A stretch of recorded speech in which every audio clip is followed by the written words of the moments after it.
So on Wednesday, we got our first edition of the monthly awards Player of the Month. Each month's hottest hitters and pitchers live here. And then we got some lightning bolts. For those of you who are new to the MLB The Show community, this is basically Madden's installment of Team of the Week. Except one's weekly, the other's monthly.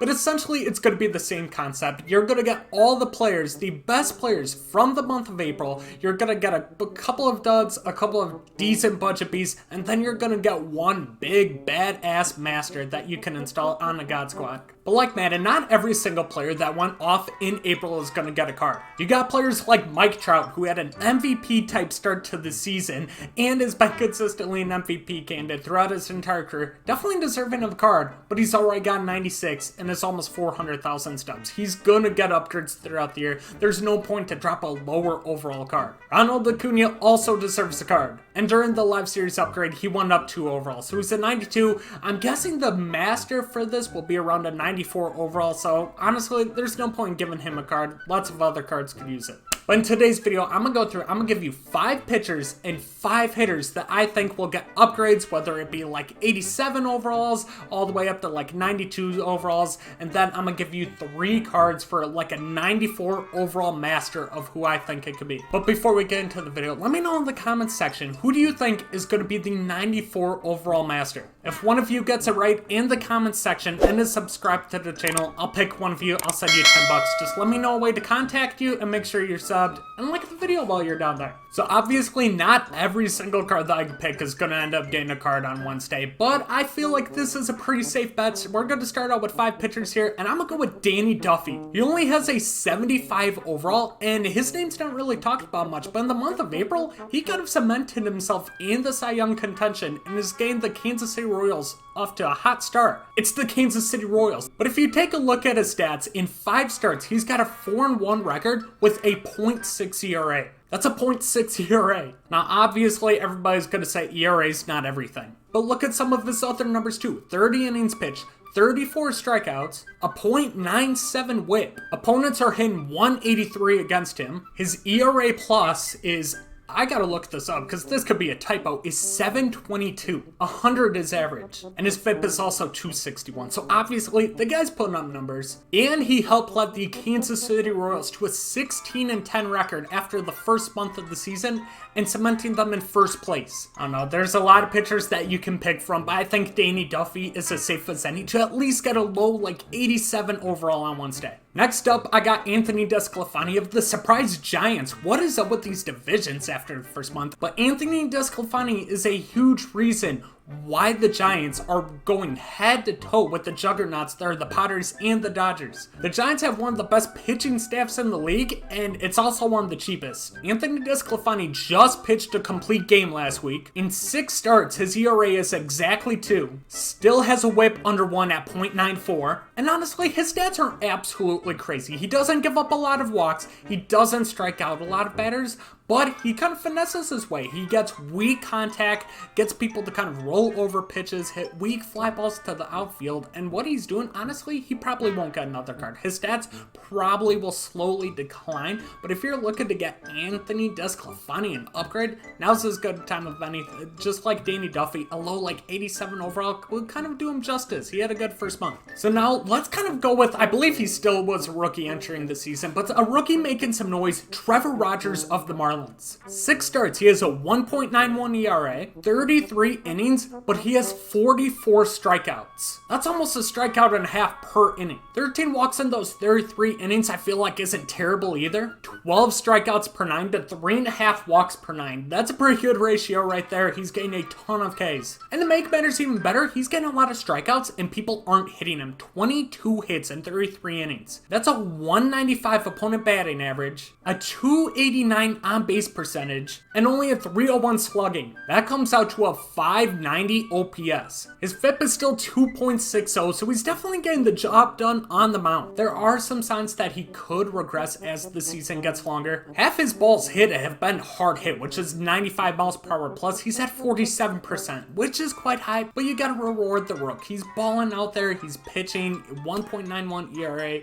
Dude's been good so far. I think he deserves an upgrade. So going into the spring training, Freddy Freddy Peralta was out there battling for the 5th rotation spot, and honestly, going in, I thought he had no chance. I thought it was Josh Lindblom's, but he showed his stuff in spring training. He showed an improved slider, he's using his curveball and changeup a little bit more, and he's just not fastball Freddy anymore. But he's still got the crazy strikeout numbers, and he's very tough to hit. Before, Freddy Peralta either went out, it was either good Freddy or bad Freddy. He would ball out, he would get you through 5 innings with like 10 Ks, shit ton of walks, but he'd do his job. And then you'd have those bad starts where he'd pitch 3 innings, give up 9 runs. There was no in between. That was every single start for him. It was one or the other. But he went into spring training, showed that he had some new pitches in his repertoire, improved command, still got the same strikeout numbers, and it's shown in the regular season. Freddy is 3-0 with a 2.25 ERA, and in 28 innings, he's got 45 strikeouts. That is 14 and a half strikeouts per 9. His walking numbers are a little bit rough. He's allowed 14 walks in 28 innings, but he's improving on that. In his last 2 starts, he has allowed 1 walk in each of them. But his ERA plus is 187. His whip is right at 1. The opponents are hitting 146 against this guy. They're striking out, and they're just not seeing his pitches at all. And especially considering you can't go up there and just guess fastball anytime anymore, it's made him even tougher to hit. And when people make contact against him, it's very weak contact. So going back to that hard hit rate percentage we used on Taylor Rogers, we're going to use it against Freddy right here too. Except Freddy's is insane. It's 27%. That's 27% of the balls that are hit are 95 miles per hour plus. That's pretty good. So 1 in every 4 balls hit are actually hit hard. Freddy's kind of gone under the radar because obviously you got Brandon Woodruff and you got Corbin Burns over there balling for the Brewers, but Freddy right now, he's right up there with those guys going pitch for pitch, and if he doesn't get a card on Wednesday, for 500 stubs, I think he could be a card to invest in because he's got to go gold if he keeps playing like this. So I got one more pitcher that I want to show you guys, and then I got another one you'll see later in the video that I think should be up for the Master card, but Tyler Glasnow definitely deserves to get a Player of the Month card for April. The fact that during the roster upgrade, he didn't go from a 79 overall silver to a gold is insane. The fact that this guy's a silver is just nuts to me. He is a Cy Young contender in the American League. He's got a 1.67 ERA. In about 38 innings, he's got 56 strikeouts and only 11 walks. That's a 13.4 strikeouts per 9 to only a 2.6 walks per 9. Those numbers are insane to me, and he also leads the league in hits per 9 at only allowing 4.5 hits per 9. Just like Freddy, people are just not hitting him. He's in 144 opponents are hitting against him. And if you're one of those people that says ERA isn't everything, that's fine. He's got a 1.67 ERA. His FIP is 1.7 still, so he is just not giving up hits, runs, whatever it is. He's definitely up there for Cy Young contention after first month.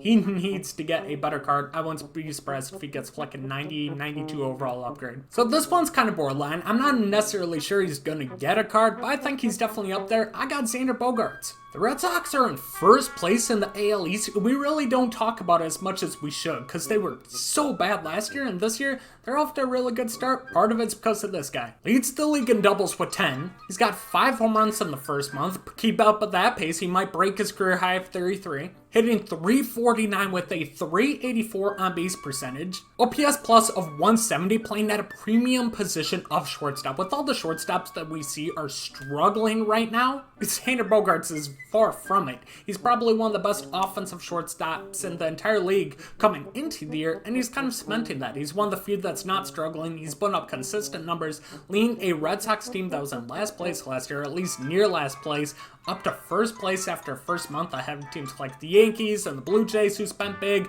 the defending AL champion Rays. They're in a tough division. I like what he's doing so far. Get a premium shortstop out there in Xander Bogaerts. Offense is so tough to predict because there are so many players putting up insane numbers, but a lot of them are outfielders, so I gotta try to get some infielders in here, and a lot of them were already MVP candidates coming into the season, like Mike Trout, Ronald Acuna, cards that I just don't think will get upgrades, so I'm gonna go with the beard here, Justin Turner. Mr. Consistency throughout his career, he's doing it again, hitting 337. His OPS is literally one tick below 1,000. His slugging percentage is at 584, which right now would be the highest of his career. And you can thank that by 6 home runs and 7 doubles. I don't think he'll keep those type of numbers up, but Justin Turner, he's been so good throughout his entire career. And as far as I know, we haven't got like an insane Justin Turner card, at least that I'm aware of in my lifetime. Could be completely wrong about that, but Justin Turner, seen him get like an 89 overall, something like that, 90.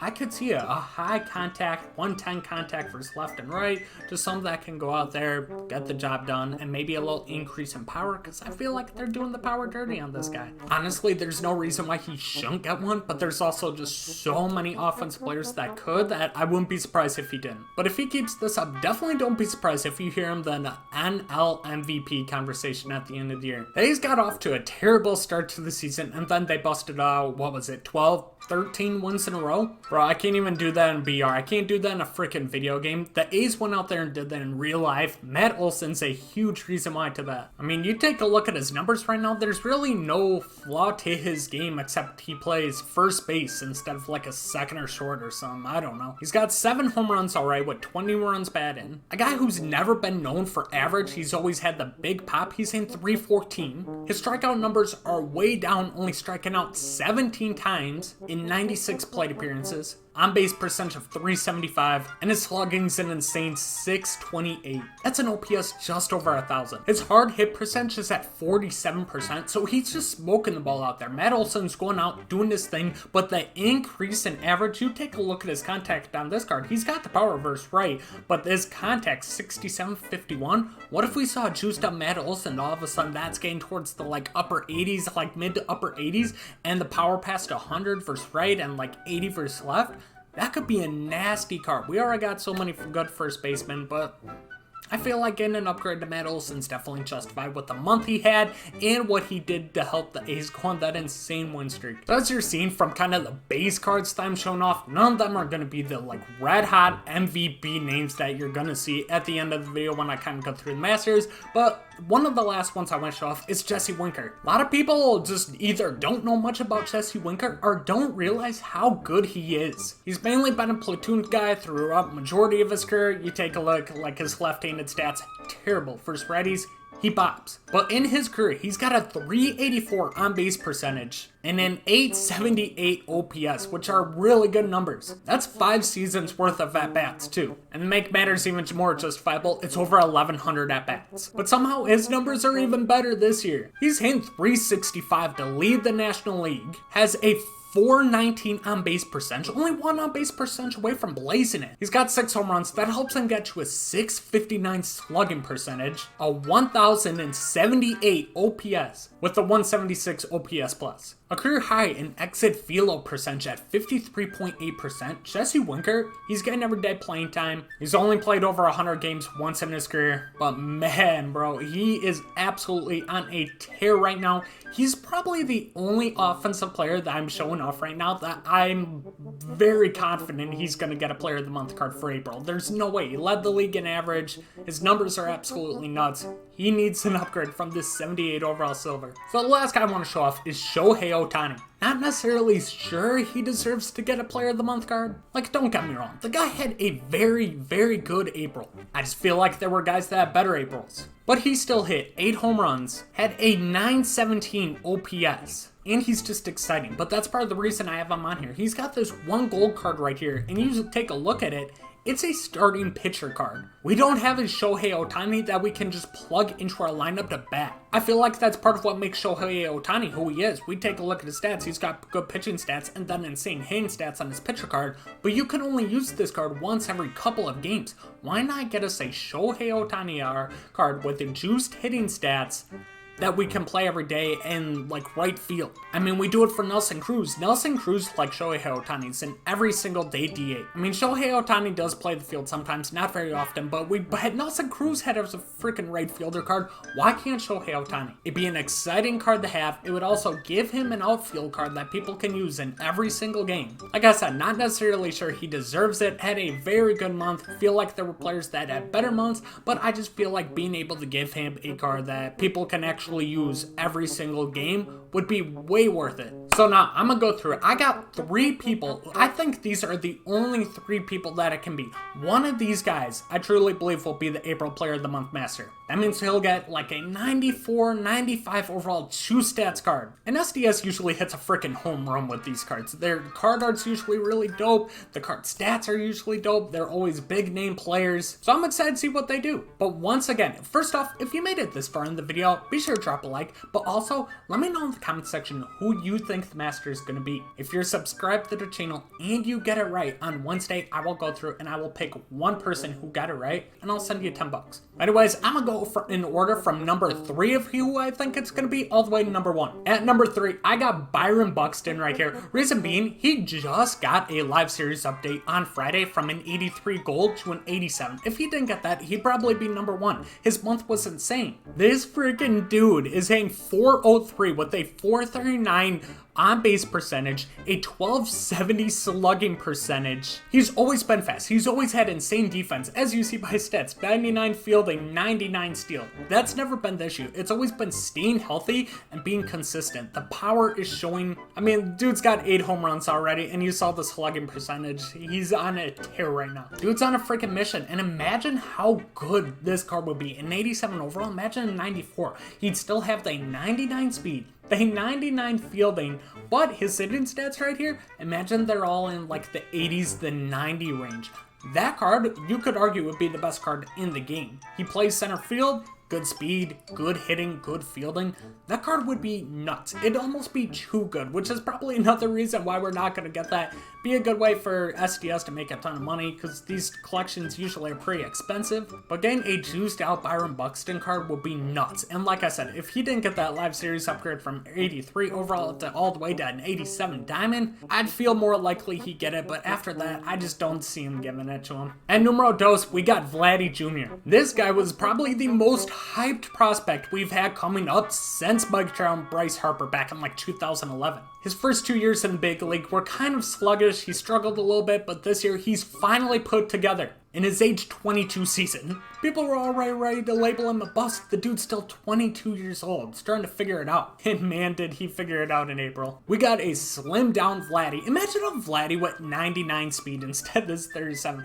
Even a slimmed down Vlady, you ain't gonna be as fast as Byron Buxton, but a Vlady juiced out, it could be pretty solid. He hit 337 with a 486 on base percentage, a 1114 OPS, and a 215 OPS plus. 7 home runs, 20 runs batted in. He is off to a great start to the season. He's also fun to watch. He's a hyped up top prospect in just 22 years old. He'd be a card that sells packs. Plus, we're talking about Vlady Jr. He got like a Future Stars card, a 95 overall. I think it was like 3 years ago, something like that. And a lot of people like that card. That card absolutely slapped. He had really good stats. It was like 114 hitting across the board. Imagine a Vlady very similar to that. People like it. It'd be a dope ass card, and he definitely deserves it with the month he had. So I feel like generally a pitcher's probably not the best person to give a player of the month card to, but just call me biased all you want. I feel like, how can you not give it to Corbin Burns? This guy had arguably one of the best months I have ever seen. Right now, it's him and Jacob deGrom hand in hand in Cy Young. Jacob deGrom, obviously, he's a 93 overall. He's not going to get another player of the month card. Corbin Burns only being 84, definitely needs to get something. He has a 1.53 ERA, which most of that came in his last start versus the Marlins, where he gave up, what was it, 5 runs, 4 runs, something like that, and blew his ERA from 0.6 all the way up to like 1.53. In 29 innings, he has 49 strikeouts, 0 walks. He hasn't walked a batter, but he struck out 49. 15 strikeouts per 9. 0 walks per 9. I mean, he hasn't freaking walked a guy. So even though he has a 1.53 ERA, he leads the league in FIP with a 0.52. 0.52 FIP. I don't know if I've ever seen it this low a month into a season. Like, That's ridiculous, 0.52. And his whip's 0.545. In 29 innings, he's only allowed 16 hits, and obviously he has the 0 walks. Opponents hitting 152 against him with a 176 on-base percentage. And on batted balls, he's only allowed a 26.8 hard hit percentage. Corbin Burns, like, there's nobody in the league that deserves to have a higher overall card than this man right here. Call me biased all you want, but Corbin Burns, man, like, and this card would be insane too. Like, he has a sinker, cutter, slider, changeup, curveball. He has every pitch you could possibly want in the game. 5-pitch repertoire, you'd be able to get job done. Plus, all these stats would be in the 90 to 100 range. The card would be absolutely nuts. And after the month he had, 1,000,000% deserves it. But there you boys have it. Those are my predictions. 5 pitchers, 5 hitters, and then 3 masters. Obviously, I might not even get any of these cards right. Hopefully I get at least a few right to make me look somewhat intelligent. But obviously we're not going to get them all right. So let me know in the comment section any surprise choices you think could get a card. Who you think is going to be the master to enter in that $10 giveaway. I'll pick a winner on Wednesday whenever they announce. And we got that promo coming on Wednesday. And we got second inning promo dropping on Friday as well. So definitely make sure you come here, get the first inning program done. Make sure you get your either Mike Piazza, Fernando Valenzuela, or Kenny Lofton card. But hopefully you boys enjoyed the video. If you did, leave a big thumbs up, subscribe to the channel if you're new so you can enter in this giveaway and any future giveaways that we do in videos. And I'll catch you guys later. Peace.